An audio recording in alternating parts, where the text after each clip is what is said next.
to, when I see what the selectmen have done this year, it would bother me for us to take a half a person or so out of here. Even though I agree with you, I think this department's a little heavy for the work they do. But I think it would be dramatic to cut that person when you don't know what you get in return. That's just my own opinion. Then the other thing too, that obviously, we're looking at what we've done in this year, what we're planning on for next year, is if there is attrition, one of the things that we've done, we haven't replaced positions. No, That's the right way of doing it, the easiest way anyway. Right, and so, again, if something does happen down the road in this department, depending upon the position, that would be one of the things that we would look at, not replacing a position. Scott, you had input?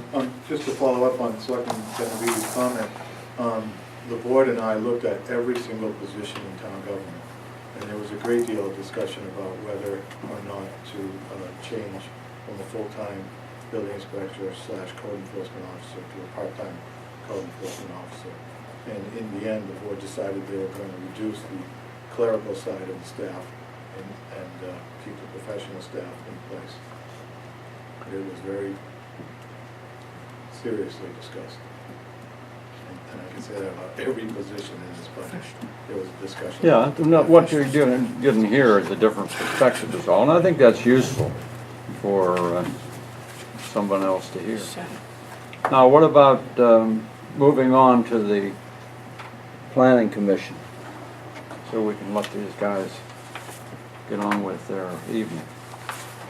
Any questions for me regarding that? Would you like to hear from Kim? Well, this committee always has questions on it. Now's the time to get them out. Well, when we were in committee, John, or subcommittee, you have referred several times to Shelton, and I think not only your input being valuable, his will be too. And we still may have to wait to hear more from Shelton, but representing the town, I think it would be good to get your input for everybody as to what you see with the value. Yeah, I mean, the value is great. I mean, obviously belonging to the Lakes Region Planning Commission, they provide a lot of services. There's a lot of things available to us. Sometimes we tap into those, sometimes we don't. But most recently, we have access to discounted law books that we get annually updated for us. I think that saves us hundreds of dollars every year. We're working on a brownfields reclamation. Right now, I'm on a committee with that to identify brownfields sites throughout the area, and that's available to the town through funding that they have managed to acquire. We receive a development trends report from them annually to help us see and compare among the various towns in the within the Planning Commission's boundaries how things are going. And Sheldon, obviously his involvement with the transportation planning, that's the big thing from his perspective, or the biggest thing I should say. And he knows much better than I all the benefits from that. And then the Lake Winnipesaukee water quality, we've been looking at a study of the various drainage areas, the watersheds going into Lake Winnipesaukee. As town staff, we don't have time to work on the nuts and bolts of that kind of thing. Lakes Region Planning Commission has provided the staffing for that for the most part, and has done the legwork that we can't do. We meet for an hour on occasion and or two, and then they do all the legwork. So for me, that's invaluable, and I think that helps the region as well. Obviously, being involved with that, I think, is a plus. They have maps. They have made maps for us. They've done build-out analyses in the past. There are just a number of things available to us that if we didn't belong to the Lakes Region Planning Commission either, we'd have to treat them as a straight-out consultant, or else they just say no. Kim could probably describe that better than I can, but I think it's a valuable thing to belong to the Lakes Region Planning Commission. I guess the question I would have, is it a political detriment not to? I think so. In other words, there's things that this town wouldn't be able to accomplish Yeah, I if think, you didn't belong. I think a that's lot of my those are question. transportation related particularly. That's, I believe that's the source of, or the conduit through which transportation funding is received, so. Is there any towns within the Lakes region that would qualify to be a member that chooses not to? Do you know? I know there have been towns in the past that have periodically opted out, but they have gotten back in. I don't know anybody here who's not in today. Wasn't it last year we talked about this intersection up here? Yes. I was Kevin. on this subcommittee last year, and I think I'm the person that brought up this question last year. I think Skip, you were with me, for this $8,200. And Mr. Coolette Yes. came in last, did you come in last year? Yes. Yes. Yes, and he gave us a ton of information.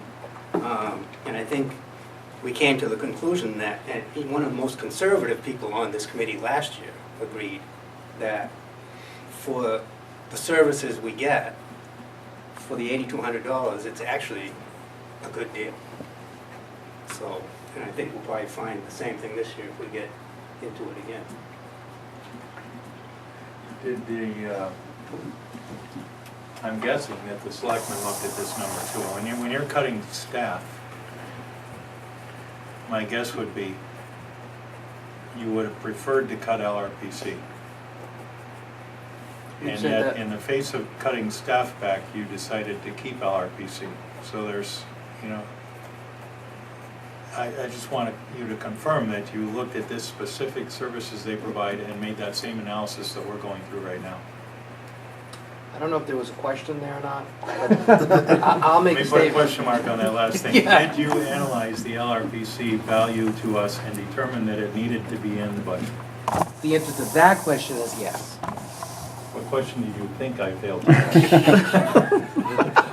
Well, the slippery slope of throwing in, employees and letting them go into that question, the answer to the question is, did we look at this specific line? Absolutely. Yeah, well, I guess Do we my love, point there do we is, love spending $8,200 and change? No, we don't like to. my point there is I think you guys did an outstanding job in trying to balance services versus employees, and you made the choice in this case, to reduce staff. So you obviously, through your analysis, felt there was benefit from the LRPC that warranted that. Yes. That's what I was getting at, and that deserves some weight. Right, Gus? Yeah. Did you think about, as John said, there have been some communities that have withdrawn from that for a while. Did you give that a thought of, well, maybe just not this year? We've looked at it every single year. Every year. Right, but But it goes back- I'm just specifically asking, was the question asked during your meetings? Oh, maybe not this year. We'll go back next year, but not this year.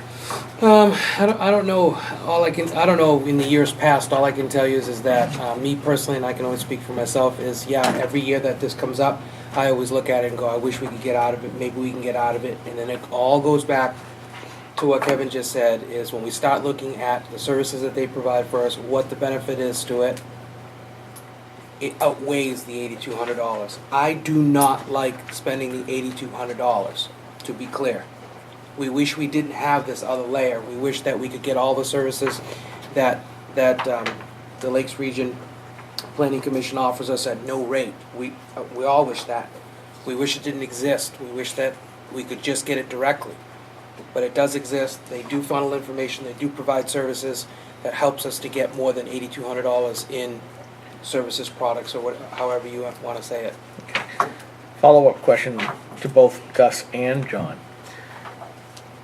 I've now heard for 6 years, when it comes to the social services organizations, well, if you give us a little bit, we give you so much more on a per-resident basis. We service N number of clients from Guilford and all of that, so I'm almost hesitant to ask this next question. Yeah, Gus knows what's coming. Can you quantify the amount of services that we have received that are specifically due to just Guilford without running into that money leverage problem that I so find distasteful, that if you give us X, we'll give you 10 times X back in services, which drives me absolutely crazy.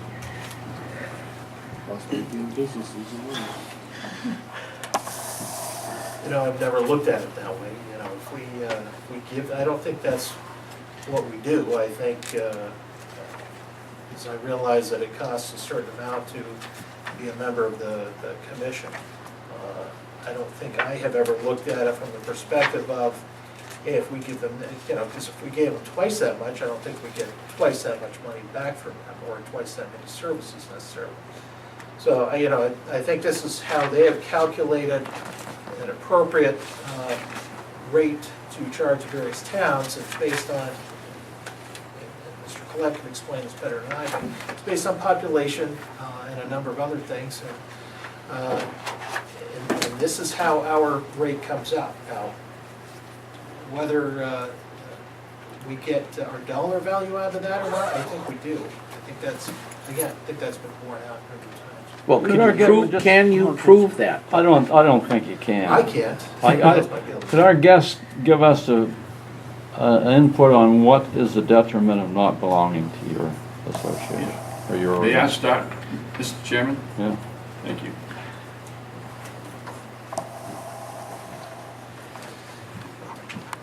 Mr. Chairman, members, I'm Dick Waite. I serve on the local planning committee. I have served on that committee for, I think, at least 12 years. I've also served in your behalf on the Lakes Region Planning Commission for 10 years. I also served as chairman of the Lakes Region Planning Commission for approximately 4 years. I also served representing the executive board on the TAC committee, that's called the Tactical Advisory Committee to the DOT, of which Sheldon is chair, and I might add does an excellent job and really looks after the town of Guilford.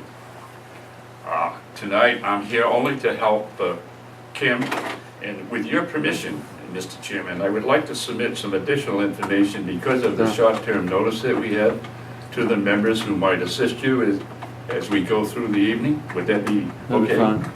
Thank you. And in the meantime, I'll introduce our executive director. Want me to pass it around? Yeah, if you want. And Kim Coulette from the Lake Region Planning Commission. That's supposed to be attached. I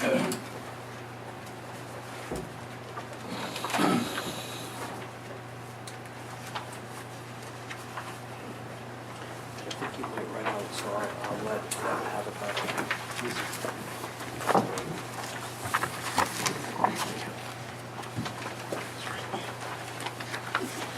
Well, the Planning Commission is an association of 30 communities. We're one of 9 entities like that in the state of New Hampshire. We're set up under state statute, we're a governmental entity. Every community is a stakeholder, every community has a representative. We're an extension of local government. Our community is the 30 communities in the Lakes region. So whatever you look at, your community, you look at your town of Guilford, planning commissioners look at the 30 communities around Lake Winnipesaukee, around Squam Lake, Newfound Lake. We have the Lakes region. And our region is identified by our natural resources and our geography. It's the reason why the Planning Commission was started. Planning Commission was started because the Lake Winnipesaukee watershed and the development that was happening, and unregulated development that was happening in wetlands, was polluting the waters of Lake Winnipesaukee. And back in 1968, the communities came together and said, what can we do? Where do we have the power to do something about this kind of development? And there's a state statute that allows communities to join together in a voluntary association, no requirement to deal with common issues. And they started the Planning Commission back in 1968 because of unregulated development in wetlands areas. And since then we've grown. It was first staffed in 1971. It's been continuous in operation since that time. This is, I think, my third or fourth presentation in the last 3 or 4 years. And I really, I thought I had done a fairly good job. I'm absolutely We're a slow First learning 3 years, group. but I'm never a poor mentor, so I gotta do better. Which is why I'm back here and rearranged my schedule to be here tonight after hearing yesterday that you were on the, this item was gonna come up for conversation. The packet that's in front of you was a piece that was developed recently and approved by the planning commissioners this last year. And it's designed to assist people who are primarily unfamiliar with the planning commission about what it is that we do and what are all the services that we provide. I'm not going to go through all of these pages in great detail, but just to highlight things. We have a focus on economic development, transportation, regional services, local services, household hazardous waste, and education and resources. I want to focus, because this is primarily a budget meeting, I want to focus on the charts in the back. That starts off I'd like to see revenues by program. I want to see FY11. This was the budgeted amount that we used to demonstrate this, and the so-called growth factor or leveraging factor. Whether you like it or not, that's a real term and it has great significance. Okay, if you can get $1 to do something and you can actually attract additional dollars, there's power in that dollar. For every $1 that we received in municipal appropriations, we attracted $6 additional for programs that either directly or indirectly affect all 112,000 people that live in the Lakes region in New Hampshire. The programs are broken out over 6 areas. We have economic development, transportation, etc. And if you look at the next to the last row, which says local appropriations, you can see where the $121,000 that we request out of this budget of over $800,000, where it lines up. And there, of course, they know that's a small amount of funding, but it is our core funding. So, for instance, under economic development, $13,600 of our membership contributions is the core out of that overall budget of over $224,000, almost $225,000. Okay, and a big part of that is because we were able to get a brownfields grant. That brownfields grant was for $400,000, and they're very difficult and very competitive to get. And as a result of that, we've seen a lot of interest in the Lakes Region facility, which is a cornerstone project in the entire Lakes region. We've seen redevelopment happening over at Polyclad and Franklin, and there's redevelopment efforts going right now that's transforming downtown Bristol. This is where the seed money came for a lot of those activities. You can go through the rest of this line item as well and look at local appropriations for transportation. Every 2 years, all the regional planning commissions have an opportunity to enter into an agreement with the New Hampshire Department of Transportation for what's called Unified Planning Work Program monies. These are set up under federal statute, whereby the federal government wants to provide planning assistance to local municipalities. And it goes right through the state down to the regions, which then work, which are basically fundamentally that platform that is supported by, accommodated by the local municipalities. And we have, as an aside on that, we heard a little bit about the Transportation Technical Advisory Committee. Sheldon has been the Public Works Director for Guilford, has been the chair of that for many years. I think last year, to paraphrase a little bit, he said that it's better to rather than chancing going it alone, it's better to work together as a group. And that is kind of the theme of the Planning Commission, and these are areas that we are engaged in. Regional services, a lot of our environmental programs are in that area. Local services are contracts and grants, the contracts and technical assistance that we provide. You'll see that a big part of our funding, the local dues, the lion's share of it, goes under local services. That means if the town of Guilford wants it, John Air calls up for a GIS map of some whatever, we're going to produce that map. And if he wants to have some other assistance in reviewing an application or whatever it is that you might call up about, very likely that's going to be a no-cost service that we provide to the municipality. Household hazardous waste, I think most of you are involved or seen or attended a household hazardous waste collection in the town of Guilford. That just didn't appear out of thin air. That came out of a lot of sweat and blood back in the 1980s. That privilege started. We only had 4 communities. Guilford was one of the first communities that participated in that effort, one of the first 4. The town of Guilford has always been a leader in regional planning. From the time that I came here from Colorado to the present day, we've had representatives like Dick Wade. It's been, they've been representatives from the city, from the town of Guilford, have been leaders in regional planning, and you have that as your legacy. If you look at the following page, RPC revenue and consumer price index. This is an interesting chart for people that like to analyze things because it shows total revenues on the blue chart, on the blue line, municipal appropriations in the green bars, local appropriations indexed to the consumer price index in the red.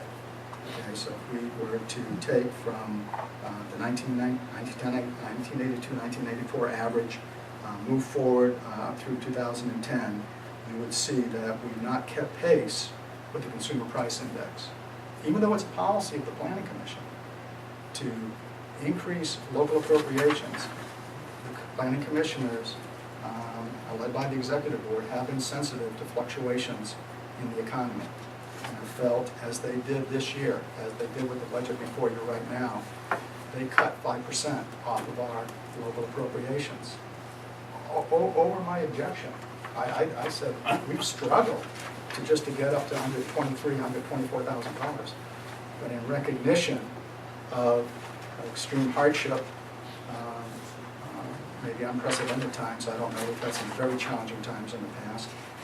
They just said we have to do that. So out of the overall amount to be raised, we went from 121,000, I think, to 123,000 down to about 117,000, about $6,000. And the way I look at it, you're cutting $42,000 out of an organization that operates under $1 billion and we have 112,000 people and 30 communities and about 1,200 square miles, and we do all these different things. That's a lot. They made that decision.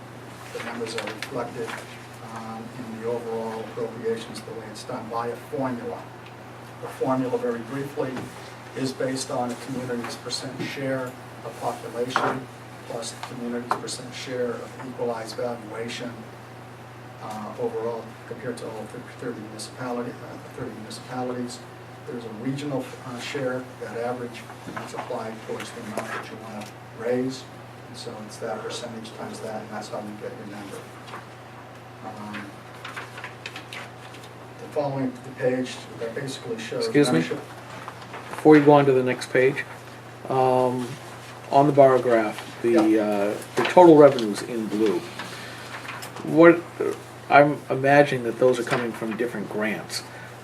What percentage of those total revenues are coming from other government level grants? Nearly all of them. Nearly all of the funding that we receive is from programs at the federal level that are designed to provide opportunities for municipalities and regions to bring resources into their communities and regions. So if I look at this, your total revenues are well above the CPI index. And as taxpayers, regardless of the level of government, we're still all forking over money to fund this. Yes? I don't understand the question. If you're getting a federal grant, taxpayer money is providing the money for that grant. So your concentration on just what the municipalities are giving, which is denoted in the green color, you're kind of slicing a little bit because we all as taxpayers pay all of the revenues or help to pay for all the revenues when you really get down to it. It's coming out of taxpayer. Difference is you have no control over the blue. You do have control over the green. Green is what we're here to discuss. Right. Understood, but I just wanted to make sure that, maybe some of these revenues were coming out of private grants, a foundational grant. That's what I'm looking at or asking about. And he just said, no, that's other tax monies. I just wanted to highlight that. Yeah, it is that, I'm glad you brought up the total revenue index to the CPI, because it does show that despite the fact that we have not kept pace on the municipal side, the local side here in the region, we've exceeded, to some good measure, looking back to the early years, what our income would be just based on the CPI. We've had those opportunities, and I think that is what this chart reflects, absent the source of the funding. So that is an overview of the financial part of things. Mr. Chairman, if I could ask Kim, if you could, a question was asked earlier. Do you have the numbers or access to the numbers of how much money, say for instance, either last year or this year, that by the town of Guilford being part of this commission, we've actually received? I do have some numbers that I can share with you on that. And these are not even the numbers that are related to the Lake Woonsocket Watershed Management Plan or anything like that. These are Guilford specific, which is this is what it is. We initiated this year an update to the town's hazard mitigation plan. This is something that's required in order to get federal funding if there's a natural hazard disaster in Guilford. The estimated value to the town, the cost of that is about $6,700. There was no cost to the town for that. If you remember the Lakes Region Planning Commission, there was no cost. That was $6,700 right there. What was the category again, please? Hazard mitigation plan. Thank you. Natural hazards. How is that calculated, by man hours or? Yes, yeah. And FY11, as we've done every year, and this is I brought this up because it does help illustrate this point. We organized the annual household hazardous waste collections. In FY11, that cost was $89,160 for the entire region. The site cost for the town of Guilford was $9,867 for the town of Guilford. The contribution for the household hazardous waste from the town of Guilford was $5,978. So there was approximately a $4,000 benefit right there, just at the Guilford site. Preliminary work has also started for a road survey management system inventory, which includes, has already included a meeting with the Director of Public Works. The road survey, road surface management system, RSMS, is designed to determine road conditions and helps a Department of Public Works director or road agent with developing a capital plan of improvements for roadways. We have funding available, a set amount of funding available to do that for a selected number of communities.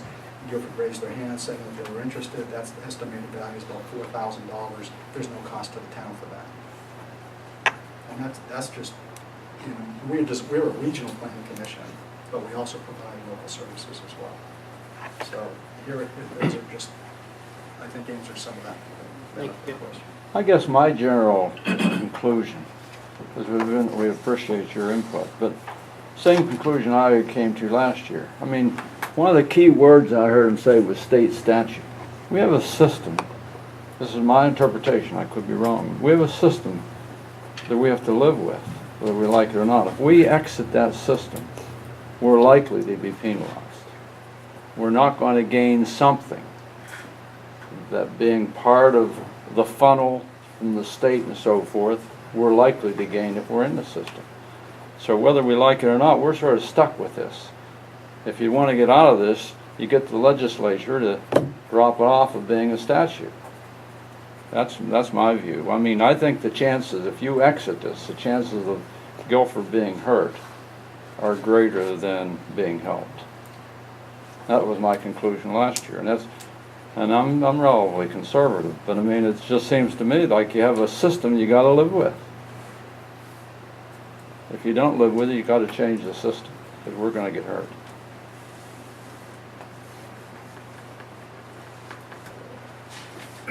Dick, I personally would like to thank you on short notice. on coming in. You did do a good job of presenting things last year and this year, and I hope you appreciate our perspective as we talk to the subcommittee, is we're looking, because of the times, we are looking at everything with a fine-tooth comb, so to speak, which you touched on also. So I just wanted to say thank you for coming in on short notice. You're welcome. I have actually, we did some booklets. I don't know if these were handed out at the last collection or not, but this is yet another product that we produce as a result of being successful with an application Yes, you did hand these out. alternative methods of disposing of household hazardous waste. So, is any more discussion on this? So, Well, I guess I'm a little confused, and I come from a waste industry background. Where planning and hazardous waste collide, I mean, it's two different. When did the planning commission get in the hazardous waste business, is my question, and why? 1986, household hazardous waste collections. There was an opportunity to fill a need where people were concerned about how you dispose of used motor oil, gasoline, aerosol cans, stuff that really doesn't belong in the solid waste stream. The commissioners got together and applied for an opportunity to start a seed program to see if we could put together a household hazardous waste collection for people to do the right thing, take it out of the environment, dispose of it in EPA-approved methods. And that started and has been, I'm going to say arguably the most successful program, regional cooperative program that we have had.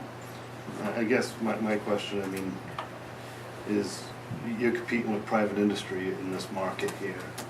I mean, I know Waste Management, I know Allied Waste, Blow Brothers, they all have their own hazardous waste, household hazardous waste divisions. And I mean, are you contracting with private companies, or are you competing against private companies? We definitely contract. And you know what's interesting? Because we were amazed this year. It was interesting to just hear what you were saying. We had an RFP out. Again, every 3 years we try to figure out, what's an